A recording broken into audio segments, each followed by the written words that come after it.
Hi friend, welcome to Meezan TV. We are here with a basic lecture on network model. The lecture is edited by Meezan Khan and will be delivered by software-generated voice. In this lecture we will discuss about the basic building block of communication networks model known as OSI model. This lecture is helpful for students of telecommunications, networking, computer sciences, and for those whom Oregon other job-related test is upcoming. I am sure that it will cover your 8 to 10 MCQs of your test.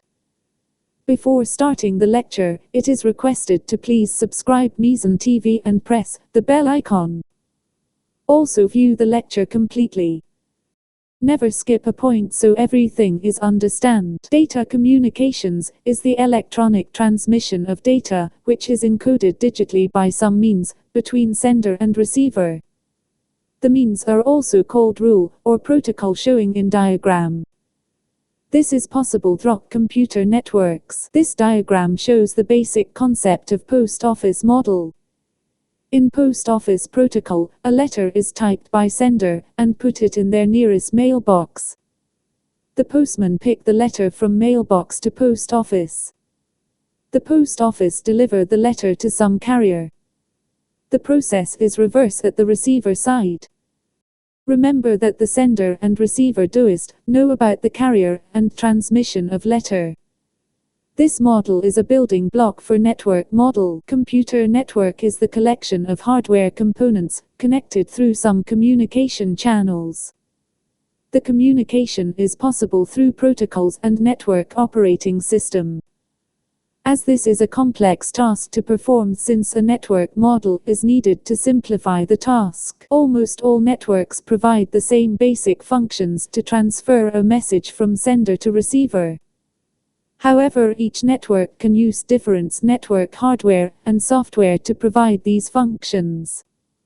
All of these hardware and software products have to work together to successfully perform the task of data communications. For data communication to take place and two or more users can transmit data from one to other, a systematic approach is required. This approach enables users to communicate and transmit data through efficient and ordered path.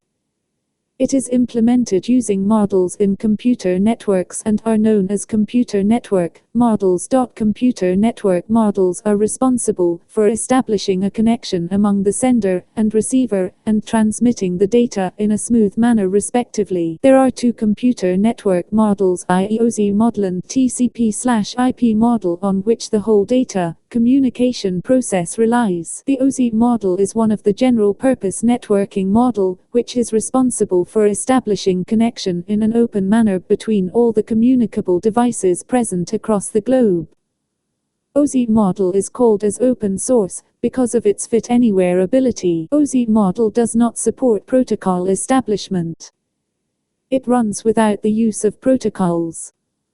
OSI model, having a layered architecture, allows easy data communication as each layer has predefined structure and functionalities. The functionalities are different for each layer, and thus when combined together forms the OSI model. There are in total 7 layers in general-purpose OSI model. The basic reason for using a layered networking approach is that a layered model takes a task and breaks it into a series of tasks, activities, or components, each of which is defined and developed independently. The reasons for a layered model: change. When changes are made to one layer, the impact on the other layers is minimized. If the model consists of flat architecture, any change affects the entire model design. A layered model defines each layer separately. As long as the interconnections between layers remain constant, protocol designers can specialize in one layer without worrying about how any new implementations affect other layers.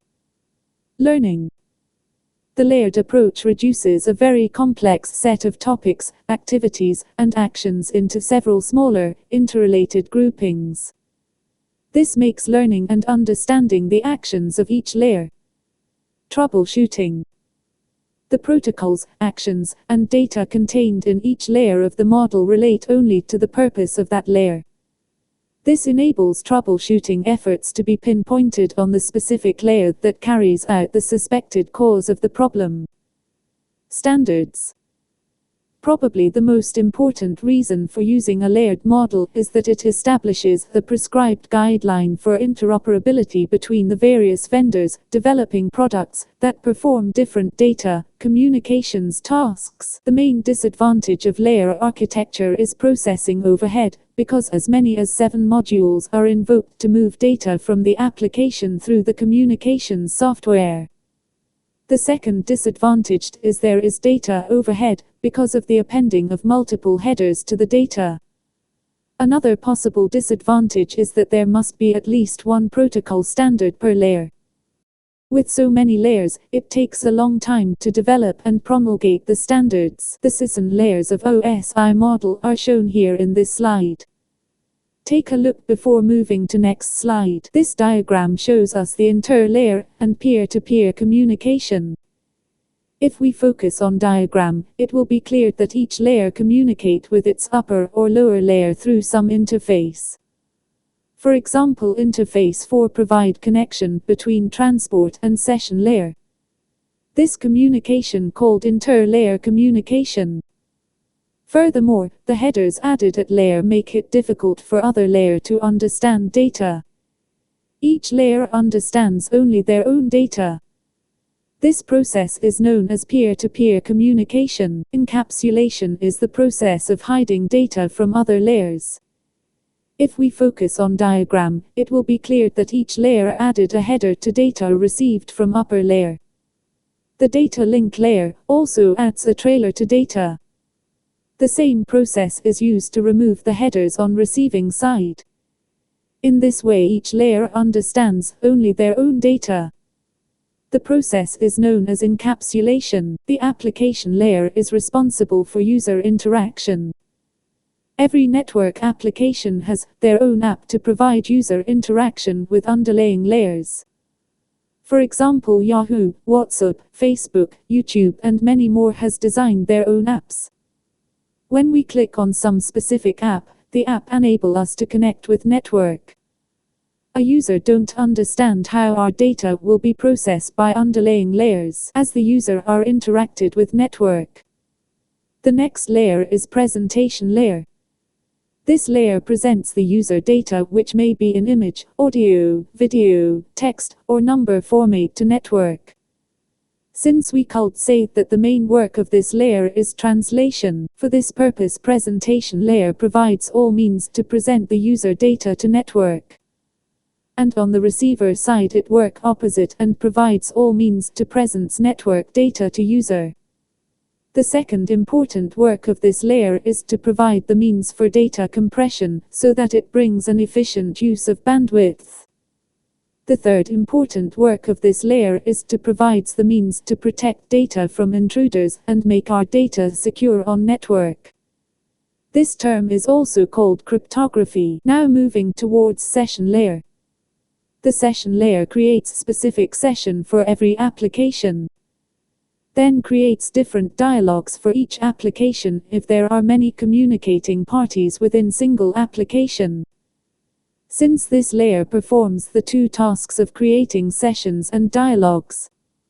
All the above three layers, also called the upper layer of network model, the transport layer also called the middle layer. The main task it performs is converting of whole dialogue data to segments. Remember that each layer of OSI model has their own capability of processing data known as maximum transmission unit or M2. And the M2 of presentation layer is segment. After segmentation, it adds a unique address named port address to each segment. Port address is a 16 bits address which provides process to process delivery of segments. Furthermore, this layer also performs the task of reliability. If reliability is important, session layer chooses connection or ended link for transmission of segments. Otherwise it chooses connection-less link for transmission. The transport layer also performs the task of flow control and error control for whole segment to ensure error-free data transmission. The network layer receives segments from transport layer and convert it to its own maximum transmission unit named packet. Then it assigns each packet an IP address. Remember that an IP address is a 32 bits address divided into 4 octets. After addressing of packets, the network layer performs the process of routing and find the best path from source router to destination router. Router is a network layer device performing the task of routing. Routing protocols are configured on routers. Now we move towards data link layer. The maximum transmission unit of data link layer is FRAM. So the packets received from network layer first converted to FRAMs, then a unique physical address, named MAC address is assigned to each FRAM. Remember that MAC address is a 48 bits address. It is unique for every device. After addressing of each packet, the data link layer finds the next hop address and send the frame to that hop. This process, also known as hop-to-hop or node-to-node delivery, switch and bridge, is a data link layer device. Frame is the only data format uses header, as well as trailer.